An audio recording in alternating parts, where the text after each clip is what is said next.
সবাই কেমন আছো? আশা করি সবাই ভালো আছো। ঠাকুরের আশীর্বাদে আমিও ভালো আছি। আমরা সবাই তো দেখো, আমি প্রতিদিনের মতন আজকেও কাজ করে নিচ্ছি। আর আমি কদিন ডেলি ব্লগ দিতে পারিনি এই কারণেই যে আমার বাড়িতে মিস্ত্রি ছিল, তো খুব অসুবিধা হচ্ছিল। আর জানোই তো বাড়িঘর এলোমেলো হলে কতটা বাড়িতে কাজ থাকে ধরো। তো আমি বাড়িতে সমস্ত কাজ করে নিলাম, তো এখনও সম্পূর্ণ গুছিয়ে উঠতে পারিনি। তো আর 2-3 দিন হলেই আমার সব কিছু গুছানো হয়ে যাবে।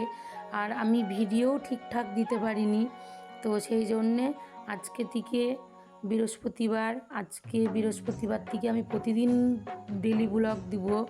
তো তোমরা যারা ভালোবাসো আমার ভিডিও দেখতে, তারা ভাবছিলা নিশ্চয়ই যে কেন ডেলি ব্লগ আমি দিতে পারছি না, সেই কারণেই এই কথাগুলো বলা। তো এটা তো শ্রাবণ মাস, তো শ্রাবণ মাসে 1 মাস আমি নিরামিষ খাবো। আর এখানে মাছ দেখছো সেটাও আমি বলছি, তো সারা বছর তো বাবার পুজো করি, তো 1 মাস যদি নিরামিষ যদি নাই খাই, বাবার যদি ঠিক মতন নাই পুজো করি, তাহলে কি হবে বলো? তো যতটা আমি চেষ্টা করি পালন করার, তো ততটা আমি পালন করি। তো আজকে বৃহস্পতিবার, আজকে এমনি বাড়িতে সবাই আমিষ খায়, শুধু আমি বাড়িতে নিরামিষ। তো আমি সমস্ত সকালবেলায় উঠে কাজকর্ম করে নিয়ে, মেয়ে আজকে পুজো করেছে, তো আমি কাজ টাজ করে রান্নাবান্না করে নিচ্ছি। রান্নাবান্না করে আবার রান্না করে স্নান করে উঠে আবারও আমি রান্না চাপিয়েছি আমার নিরামিষ তরকারি। তো আজকে আমি করব পনির। তো এখানে নিয়ে নিয়েছি আদা, কাঁচা লঙ্কা, টমেটো, কাজু বাদাম, পোস্ত। আর এখানে দিয়েছি সাদা তেল, আর তেলের উপরে দিলাম একটু ঘি। আমি পনিরগুলা লাল লাল করে একটু ভেজে নিব। ভেজে নিয়ে খুব বেশি ভাজবো না, হালকাভাবেই ভাজবো।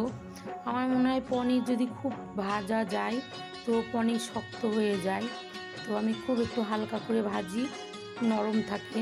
তেলের উপরে আমি এখানে দিলাম এলাচ আর দারচিনি। তো যেখানে আমি যে মশলাটা করে দিয়েছিলাম সেই মশলাটা দিয়ে দিলাম। তো হালকা হাতে আমি মশলাটা ভাজবো। ভেজে এখানে আমি দিয়ে দিলাম জিরে ভেজে রেখেছিলাম, তো সেই মশলাটাই দিয়ে দিলাম। তো আবারও আমি হালকা হাতে ভেজে নিয়ে এখানে দিলাম লবণ স্বাদের জন্য আর চিনি, টক দই। তো এরকম করে পনির করলে ভাত দিয়ে খেতে বেশ ভালো লাগে। আবারও বলছি তোমরা ক্ষমা করো, আমি ঠিকঠাক কথা বলতে পারছি না, আমার গলাটা বসে গেছে। তো আমার পনির তরকারি রেডি। এখানে আমি করেছি একটা সবজি আর কাঁঠালের বিচি ভাজা, আর এখানে পনির। আর ওদেরকে তো মাছ